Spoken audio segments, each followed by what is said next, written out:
Why are we hanging out in the copy room right now? I love the copy room. You know, it's really one of my favorite rooms in the church. Well, no, it's not one of my favorite rooms in the church, but it is a place where we make copies, right? But you're probably wondering, like I'm wondering, like, what are we going to do this week? We don't have books. We don't have leader books. We don't have student books. Well, that's a great question. And the reason why we're getting this video to you now is because you need to come to this copy room.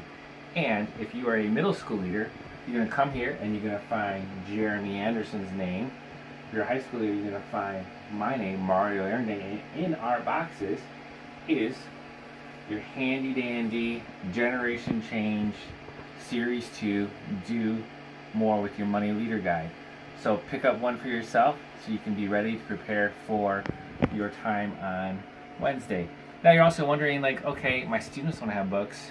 What are we going to do about that? Well, just like we did when we started the first series, we will have your second series of books ready. Here is our 11th and 12th grade boys for Kyle and Kevin's group, Generation Change, and it's, series number 2. So you want to make sure you pick up the blue books. I'll have a pile ready for you on Wednesday, so look forward to seeing you then. All right, hey, real quick, I want to walk through what your small group time is going to look like for you. Just kind of like last week, but hopefully this one will take a bit less time. Now that we kind of got 1 week under our belts. So you're gonna, when you get to your small groups, you're gonna start on page 30 of your leader guide. So you're gonna start off with a couple of basic questions, just so you know. This week's lesson is more about budgeting, so it's gonna spend a little bit. It's gonna dive into a little bit more, less the concept of budgeting, a little bit more of the practice of budgeting, getting that $0 budget where you take your income and all your expenses, it equals out to zero. So that's kind of what we're gonna get at right off the get-go. It asks questions about planning, right? That's your discussion. It's gonna start with that right there on page 30. So it's a little bit redundant from what we told you guys to do last week in pulling that principle out of a budget and having a plan. They'll hit on that a little bit and then move on from there. So that's how you'll start. Then the first activity that you've got is going to be a case study for a young man whose name is Marcus, and Marcus is wanting to do a monthly budget for his income. You're going to see it right here. That's on this page. It's going to kind of break down his expenses, his income, stuff like that, and then it's going to ask the students on this side to go ahead and fill out a budget. And again, it's got to equal zero. His income minus his expenses equaling zero. So that's something you guys are going to be working on, and I really want everyone to do that, right? So it's practical for a high schooler who's got income. They could be thinking about their own income while they're doing that.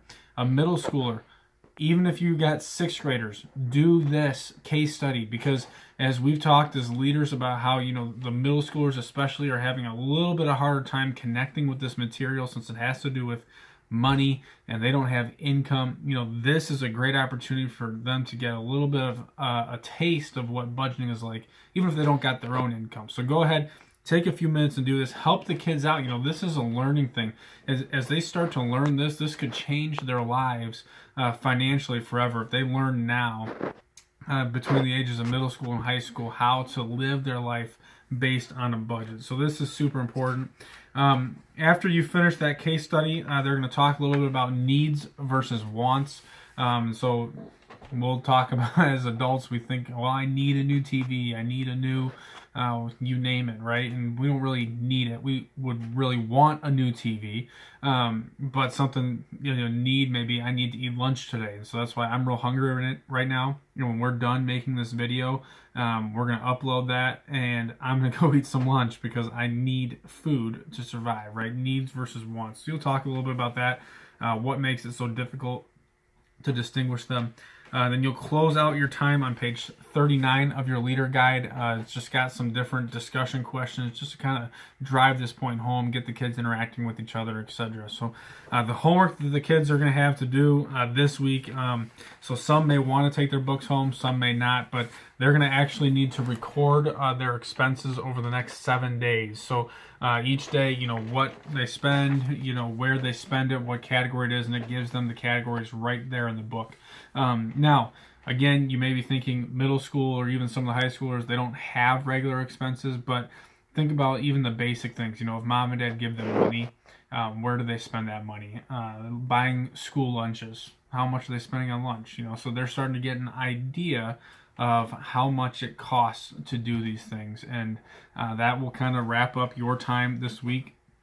Again, like Mario said, you can pick these up in the copy room, but if you don't make it to church this Sunday or forget, there will be a digital copy included in the email with this video, so you can use that, print it off at home if you'd like, and then if you want to, you can pick up your hard copy that we print out for you Wednesday when you get here. So if you got any questions, let us know ahead of time. We'd love to help you figure this stuff out. You guys are doing a great job, and we just want to keep pushing strong through this series. So excited to get into the second portion of it now this week and dive into that over the next 3 weeks. So we will see you guys on Wednesday, and right now you're going to hear a little bit more from Mario before we let you go.